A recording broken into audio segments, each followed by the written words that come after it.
ஜனநாயகன் திரைப்படம் தணிக்கை தொடர்பான பிரச்சனைகளை கடந்து இன்று உலகம் முழுவதும் திரையரங்குகளை வெளியாகியிருக்கு. தமிழக முதல்வர் விஜயின் கடைசி திரைப்படம் இது என்பதால உலகளவுல 3500க்கும் மேற்பட்ட திரையரங்குகளில படம் வெளியாகி ரசிகர்கள் மத்தியில பெரும் எதிர்பார்ப்பை ஏற்படுத்தியிருக்கு.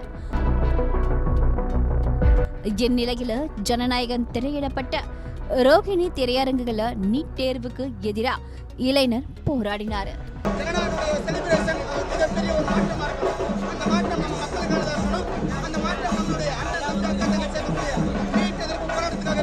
இந்த தடவை இந்த ஜனநாயகத்தினுடைய வெற்றி என்பது பாக்ஸ் ஆபீஸ் கலெக்ஷன்ல கிடையாது, வந்திருக்க கூட்டத்துல கிடையாது, ரீல்ஸ்ல கிடையாது. அது ஒரு மாற்றத்துல இருக்கு. ஜனநாயகனுடைய கொண்டாட்டம் அது ஒரு மாற்றம்.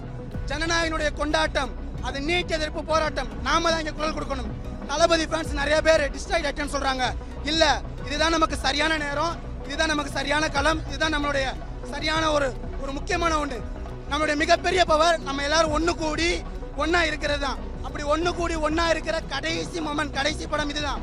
இந்த நேரத்துல தளபதி விஜய் அவர்களுடைய ஃபேனா நாம குரல் கொடுப்போம், நீட் எதிர்ப்புக்கு குரல் கொடுப்போம். இந்த கொண்டாட்டத்தின் மூலமா ஒரு மாற்றம் வரட்டும். அதனால தளபதி ஃபேன்ஸ் ஒவ்வொரு திரையரங்குகளிலும் தளபதி நம்ம கொண்டாடுறது நம்ம தளபதிக்கு பெருமையா இல்லையா. ஆனா நீட் எதிர்ப்புன்னு சொல்றது இந்த ஜனநாயகன் படத்துல சொல்றது நம்ம தளபதி ஃபேன்ஸா நமக்கு ரொம்ப பெருமையா இருக்கும். சோ ஜனநாயகன் கொண்டாட்டம் அது நீட் எதிர்ப்பு போராட்டம். ஜனநாயகன் கொண்டாட்டம் அது நீட் எதிர்ப்பு போராட்டம். அவரை காவல்துறையினர் உடனடியா கைது செய்தனர். கைது செய்யப்பட்டு அழைத்து செல்லும் போது அந்த இளைஞர் செய்தியாளர்களிடம் பேசுகையில் தளபதி விஜய் ரசிகர்களின் குரல் ரொம்ப வலிமையானது. நான் என் குரலை கொடுத்திருக்கிறேன், நீங்களும் குரல் கொடுங்கள். நமக்கு சரியான களமும் சரியான தளமும் இதுதான். நாம் எல்லோரும் ஒன்று கூடி உள்ள இந்த நேரத்தில் கண்டிப்பாக குரல் கொடுங்கள், கண்டிப்பாக மாற்றம் வரும், நம்புவோம் என்று தெரிவிச்சிருக்காரு. இந்த வீடியோ இணையத்துல வெளியாகி பரபரப்ப கிளப்பி வருது. ரொம்ப வலிமையானது. நீங்களும் குரல் கொடுங்க.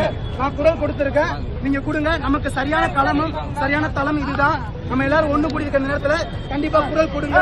அது கண்டிப்பா மாற்றம் வரும், நம்புவோம்.